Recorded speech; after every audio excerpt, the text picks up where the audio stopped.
What's up, everybody, to another episode of Next Level Teaching. I'm your host, Jeremy Anderson, here with my super dope co-host, Miss Tori Rodriguez, a.k.a. T-Rod. What's up? What is up, everyone? I'm so glad to be back here again today, Jeremy. Yes. We have an amazing guest with us here. We have already had some serious conversation, even off the podcast, not going to lie. Y'all ain't ready for that, though. No, it's going to be so good. You also get excited. Today we have with us Dr. Melanie Dukes. But before we hop in and talk to Dr. Dukes, Jeremy, why don't you tell our listeners who we are here at Next Level Teaching Podcast? Look, we're some regular people who love educators. You know what I'm saying? We create this podcast because we wanted to have a platform where you can come and you can laugh. We're definitely going to laugh. Yep. You know what I'm saying? We want you to learn something new, and we want you to live your best life in and out of the classroom. And so this is something that we created to pour into every educator all over the country to help you take your classroom and your school to the next level. And, Tori, we got a new review in. Oh. You want to read it? Yes, tell me. Somebody got something good to say about us. Tell me all about right, it. so this person here, Miss Erin, I won't say her last name in case she doesn't want all her business put out there. But Miss Erin wrote us and said, I love the first podcast. You guys are going to change educators and students' lives. Wow. Thank you so much for sharing. Wow. Yeah. That's why we do what we do. Yeah, super excited. Yep. Really. So leave us a review, please. Yeah. Yep. Rate us. It'd be great to get a 5-star. If you're feeling it. You know what they say. If you ain't got nothing good to say, don't say nothing at all. All right? But we would love you to review us.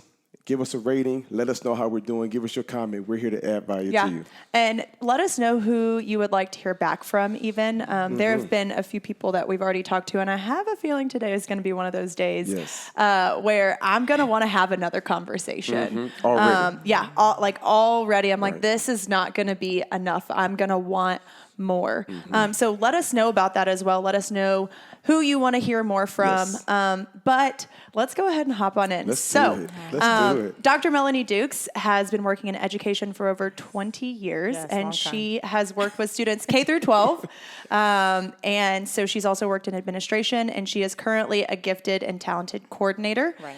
And she's also an equity facilitator and is writing curriculum for a comic book through Weird Enough Productions. Excited to hear more about that. Sure. And then she has also written curriculum here for the Jeremy Anderson group. So Jeremy obviously knows Dr. Dukes really well. So Jeremy, hop on in. So, I told you all before when we did our first curriculum, it was like middle and high school, kind of all of the above. Yes. And I started having superintendents say, look, we need something for every school year. I was like, really? Y'all want something? Y'all believe in me? But I didn't have the time. Yeah. You know what I'm saying? But I felt like the creative was like, you don't have a time, but you have a team.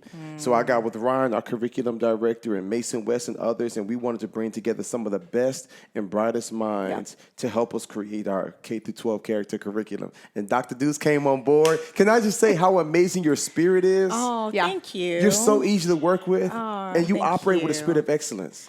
I try. Yeah. I try. There are some people who were like, okay, these are the deadlines and it's due. And they were like, we'll see. But you were on point. Peer pressure. Right. Positive peer pressure. That's yes, it. Absolutely. Yep, it's been a pleasure to work with you, and it feels good to you. have you on the podcast Thank today. you for inviting me. Absolutely. Thank you for having So me. how you feeling? How you been?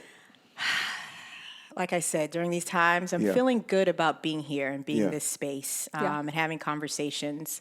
Been having conversations with youth, been having conversations with other teachers and educators. But it's nice to be here and just, let certain things out. Absolutely. Just start having those deeper conversations as well. Well, we're going to talk about it today. All right. Yeah. Well, We got a let's bunch get of questions. Okay. Yeah, we got 89.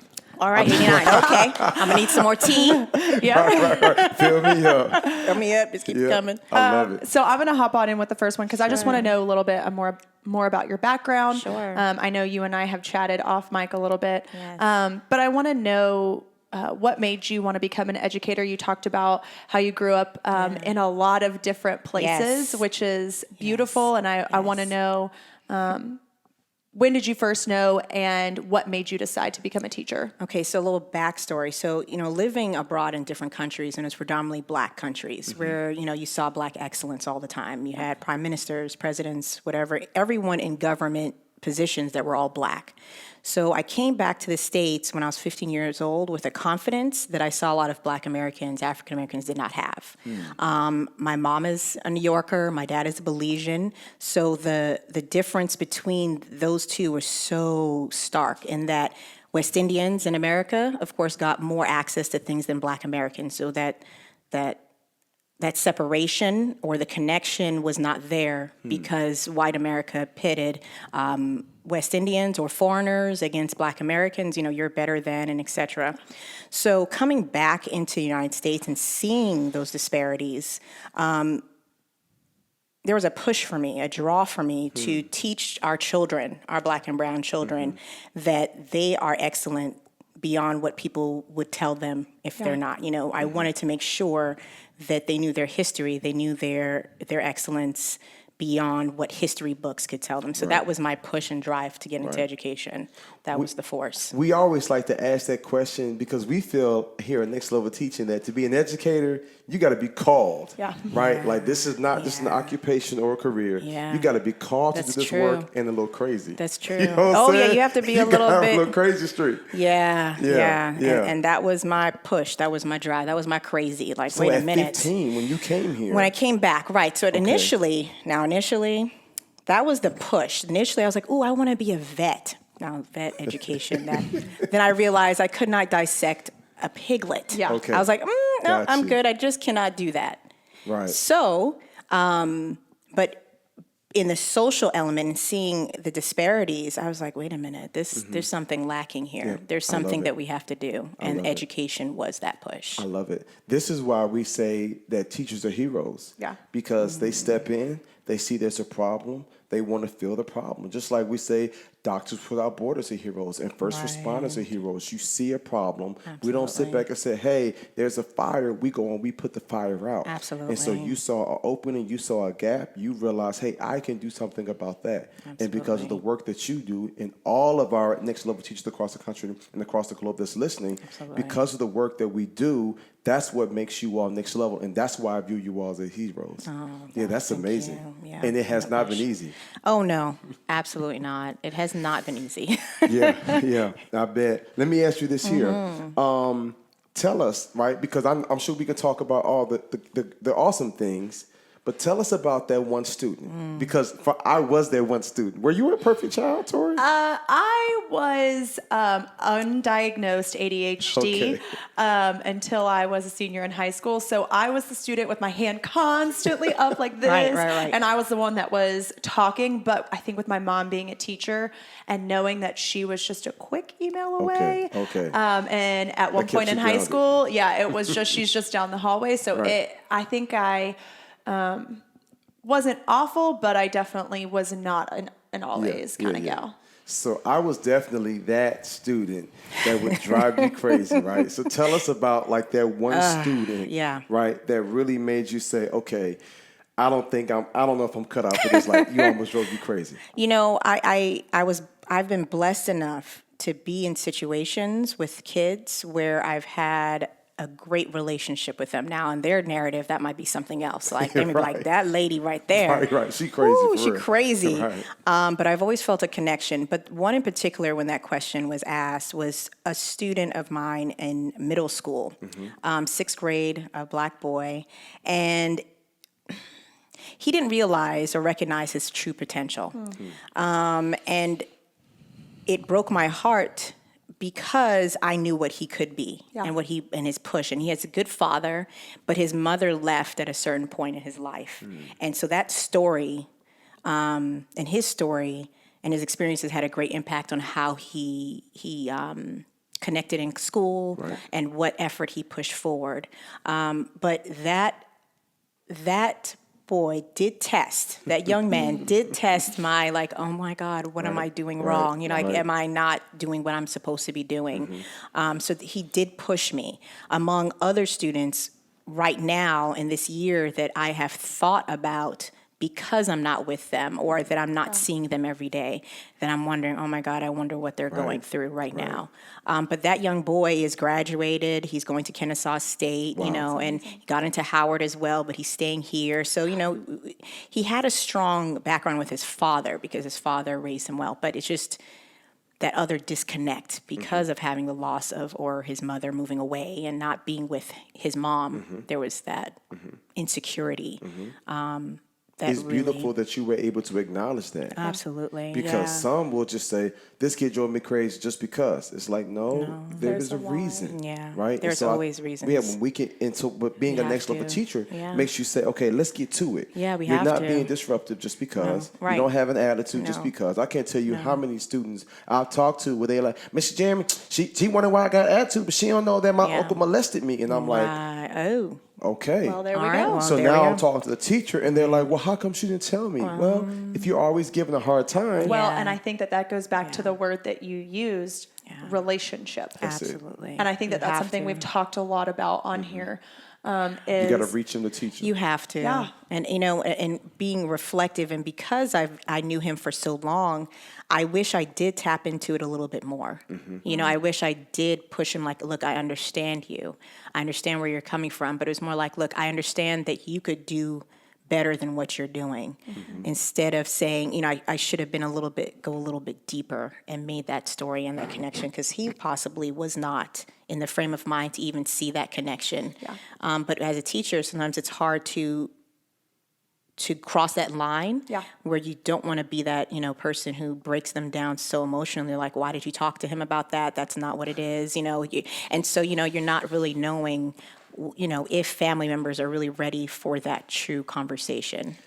So that's, one thing. You know what? So I'm learning something, because I typically train and say, you've got to go here. You got to have these hard conversations, not realizing that the school is not always equipped to do that. So when I'm going to a school and I just share what's been given to me to share, and kids are like breaking down, I never specifically talked about their situation, but it's obviously speaking to it. So now I got guidance counselors saying, well, what do I do now? And I'm like, do That's your your job. That's your job. That's your job. Counsel them, talk to them. Right. You can go way deeper. Or school social workers like, I got to go there. I'm like, let's go there. Obviously, I said something to bring it up, but I never thought about that in the classroom. No, Because you've got so many different personalities, so many different learning styles, and then layers to it.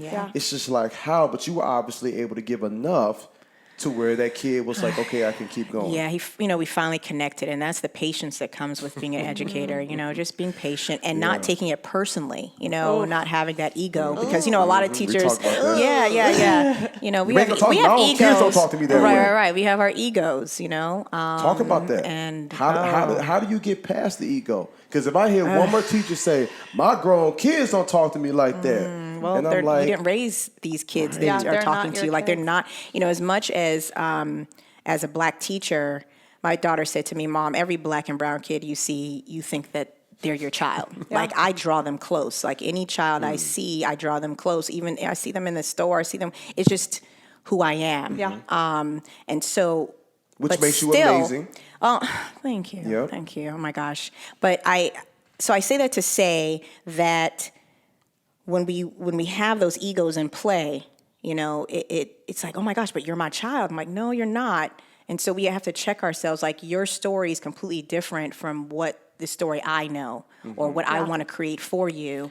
And so I have to be mindful of that and check myself every day, like that self-reflection, but the self-reflection that comes with accountability too. Like, I could self-reflect all I want, but still go back to doing the same thing unless I hold myself accountable to say, okay, you're not going to do that to that child again. You're going to make sure that you're taking steps to build that relationship with that child. So that's where you check your ego and not take it personally, because everyone's story is different, and we have to be aware of that. Absolutely. Well, and as you were talking about his story, I know that there are certain students that I know their story better than others. And it was just, you spoke so well, and I know that you said, there may be more to it that you don't know. Absolutely. Because there's, even when people divulge everything that they feel is going on in their lives, there still may be more that even that individual may be unaware of. Yes.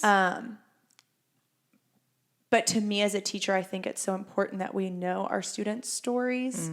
And so can you talk to us a little bit about how you spend time with your students, and how do you learn more about them? And where is the balance between Like teaching the lesson curriculum, plan. yeah, Absolutely. and creating the relationships that we know as teachers. I think that's something we know, that we need to create these relationships in order to get students on our side and getting them like wanting to work. But what is for me as a teacher, I'm like, okay, so how do I do that? How do I make that work? Where's the balance? That's a very good question. And with my dissertation and everything else that I did, that was one of the things that I had to really dig deep in. And one of the things is being transparent. You yourself have to be transparent with your students. You know, you have to be able to break yourself down and be vulnerable in front of your students. I won't say that I'm going to know all the stories of my students and all the things of their families and all the intricacies of their families, but you have to be open to that. But the first step is being transparent, being open to know that you are flawed, you're going to make mistakes, and that you're aware that that you are not a perfect person. And kids love that when they could call you out. Like, They like Dr. it. Dukes, but you doubt. said, I'm like, oh, I did. And and again, the ego doesn't come into play. You're like, oh, you're That can do a lot you're for a right, you're right. relationship. It does. And it allows you to grow. And with all these things of like, being uncomfortable makes you grow. And it's true. You know, you have all those little cliches that they say, but it's actual facts. Yeah, it's true. And so when kids are able to make you uncomfortable, then you are really growing with them. And that's why I hate saying, okay, I'm a teacher. I'm like, no, I'm a facilitator of learning. Yes. Because when we're here together, we're all learning with each other. That's good. And we're just being with each other and being open and honest, because kids Facilitator want of learning. Absolutely. just try, and that's, You got I think thousands of teachers right now across America writing that down. I hope so. A facilitator of I learning. hope so. Little things I've learned over 20 plus years. And I tell you, it wasn't like this 20 years ago, so it's just coming into understanding what real education is. And unfortunately, our public schools sometimes don't allow for that. Like you said, when does it come into play where you're able to really teach authentically versus teaching the standards that, they have to pass the test. They have to do all these things. But grounding your classroom and your relationships in that authenticity of love and mutual understanding. Now, it's not all the time going to be the because you're not going to like every student. And they're not going to like you. Yeah. And we can't pretend to. Personalities. Absolutely. Yeah. It's just, I don't like some family members either. It's just, you we love family. them, right? You family, and we're here for a common goal, and it's for you to succeed. And we have to be able to understand that. We have to know that we're not going to like all our students, but we have to know that they have to know that we're there for them. We're there to help them succeed in life. So tell me this, because I'm sure that you have, say you got a classroom of 25 students. And you have 5 that really, really, really need your attention. Right. Like, I'm sure you're not thinking, okay, how do I get to know all 25 at a deeper level? Right. You're like, you come from a great family, you're going to be fine. Okay, but this group here, you really need speak to that, because I've done some professional development where I'm training some teachers and they're doing Q&A. They're like, but all kids are created equal. Don't they deserve? I'm like, no, they don't need all your attention that's equally. equity. That's right. the difference between equity and equality. That's it. So talk to that, because you got one kid that can go home to a mom and a dad. They get home at 3 or 4 o'clock. They can smell dinner cooking. Parents gonna help with their home. Another but you one is got one homeless. kid that ain't never. See, I was gonna say never saw his father. Homeless. But straight homeless. that's right? and that's the reality right there. So can you speak to that and the need In for the same finding that classroom. balance? Oh my gosh. Because you have some that feel guilty, like, I'm so- not giving Peter. Well, Peter is fine. Yeah. Peter has a natural A in your class. Yes. You know what I'm saying? So, but okay, so it's hard because you do have the Peters that are naturally, like, they have the 2-family home that appear to be okay. Yeah. But in the same, they also need the attention. Yeah, Of absolutely. possibly a student who is homeless, who doesn't have it, who's a single family home, because of the social, emotional, and all those pieces. But having that balance I think it goes back to setting up that environment in your classroom. It goes back to having conversations with your students about the differences of us all and what we could bring into the classroom, and having that mutual respect with each other. It's having those deep conversations with them that, yes, you have a story, we all have stories that bring in a powerful dynamic that helps everyone move and succeed in a classroom. I wish I could have like specifics, like step 1, step 2, but it's knowing who you are. Yeah.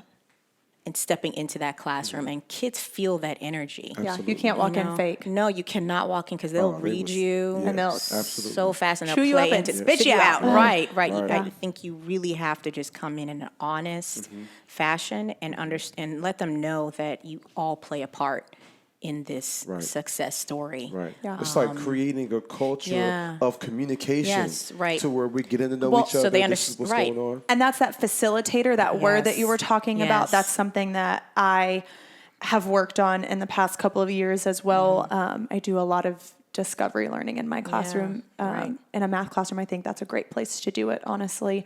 And so I tell them that I'm there to facilitate. And so them knowing that there are times where I am going to step back and I'm just going to ask those probing questions to get their brains thinking, because there's not one way to come to the correct answer in anything. Right. And a lot of people think in math, there's one equation and that's the way you do it. And that's just not how it works. And that's just not life in general either.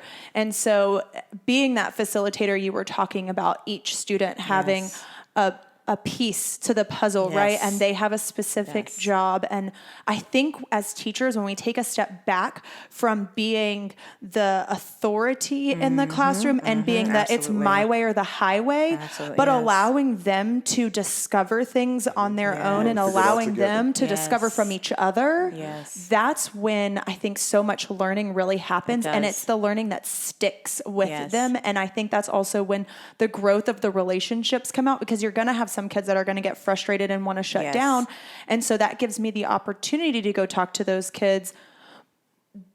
But then I also know that if I put these two together, I know that they're going to work really well together. I know this one's really strong at this. And so he can come over and help her out with this. And then I can continue to just facilitate and overhear. And that gives us the opportunity to have some of those conversations, I think. And so I love that, the facilitator of the classroom. It's essential. And when you're speaking on that, when you're saying, I'm thinking about actual steps, doing that, and math is like, for me, I don't do math. I'm social studies and literacy. I love that is my root. And providing, I guess, material, those conversations that those materials or literature or things that provoke those probing questions, that really push kids and just being open. I think those are the steps to making sure that you are, and when you establish that, kids understand when you have to go pay attention to the other group of students. When they understand that, we all need different things in the classroom, and that's the foundation. That's what you have to establish. So tell me this. So you told us about the student. All right, that drove you crazy. Tell us about that one kid that captured your heart. That one that just makes you say, "This is why I do what I do." Yeah. Maybe you were surprised that they turned out. Maybe they came across you years later. Maybe they just apologized and you realized, you do have a heart. About that, but I'm just kidding. They don't come back. They don't come back. You just have to see it. That's probably the number one question I get from educators. And the school I went to, Huntsville High, when things finally turned around for me, that was, I didn't have a bunch of black teachers. So I'm showing educators, you can capture a kid's heart even if you don't look like them. Yeah, absolutely. But it's the intentions. Yes, the intentions. It's the intentions. And we're not saying that don't go to a school saying, I'm going to connect and I'm going to reach and I'm going to save these kids. We want you to think that, but don't have that complexity about you. Exactly. And that's a part of white privilege, though, in saying that was my past. Because you're walking in those white privilege right now, and you're benefiting from it right now, when you don't go against the systems that are continuously incarcerating our people at higher rates, that are purposefully attacking our people at higher rates than yours. So in actuality, you continue to benefit. So when people come to you and say that wasn't my people, you have to stop them right away. Because yes, it is you. you are still benefiting. You are still acting in the ways of that. And until you realize that, we're going to continue in this problem. Yeah. And until you recognize and form your white affinity groups to combat systemic racism, it's not us that has to change. It's us. It's white people that have to change, because that's all we've been screaming and shouting for. And so, that's where. Yeah. And when these kids come back to school, they're going to need something that can help them. Oh my God. Breathe. Yes. And I imagine I'll be doing a lot more work with schools throughout the summer and definitely next year, specifically on the diversity and inclusion and implicit bias, and really making sure that we can have some of those hard conversations so that we can breathe, so that we can grow, and we can move on, so we can serve these kids the absolute best. We have to, and you have to put certain liberation practices in place. You have to be able to know that there's healing in this. You have to know that there's a process to this. Listening to stories, reading books, walking, the basic things, exercising, making sure that you're liberating yourself. Because this is a journey. You can already be carrying. You can already be carrying a lot. Yeah. You know what I'm saying? You're dealing with your personal stuff. Yeah. You're dealing with your crazy Everything. spouse. Absolutely. You got your own crazy kids, crazy neighbors. All of that. Then you come to school with different kids, different personalities, different learning styles. 25 to 30 to 40 different kids in the classroom. High school, when you don't have a ratio, a nice ratio of teacher to kids, that's a whole Then admin putting all this stuff down you have to pass your test. But this is why we say teachers got to be called and a little crazy. Yes. Because the same person would have been lost their mind. Oh, absolutely. We're crazy. Yeah. We crazy. we have to find things that fill our soul. Yeah. And we have to laugh. And so that's a part of healing. It is. Yes. So I want to wrap it up here with my favorite part, which is our lightning round. Okay. And it is just some fun questions. Get ready. I'm so not good at this. You got my timer? I got it. So let's go. It is just some fun questions. You got 60 no pressure. seconds. Let's see how many you can get through. So, ready? All of America's watching you right now. Oh, I know. I'm like, in about 12 countries? Can you tell I'm not? Let's go. All right, here we go. What is your favorite 90s jam? Oh, gosh. We were just talking about this, too. We were. Did I do it? Or give me the group. Oh, my gosh. Biggie Smalls. Oh, yeah, no doubt. Yes. Okay. All right. Cats or dogs? Dogs. Milk or dark chocolate? Oh, milk. Oh, okay. Yeah. Savory or sweet? Sweet. Apple or PC? Oh, Apple. Oh, my God. Come on. What is your favorite thing in your purse right now? Oh, my blue mascara. Really? I love that. Yes, ma'am. Straight up. She's passionate about that, too. I know, you saw that, right? Yeah, I love my mascara. One has to go. Christmas or your birthday? Christmas.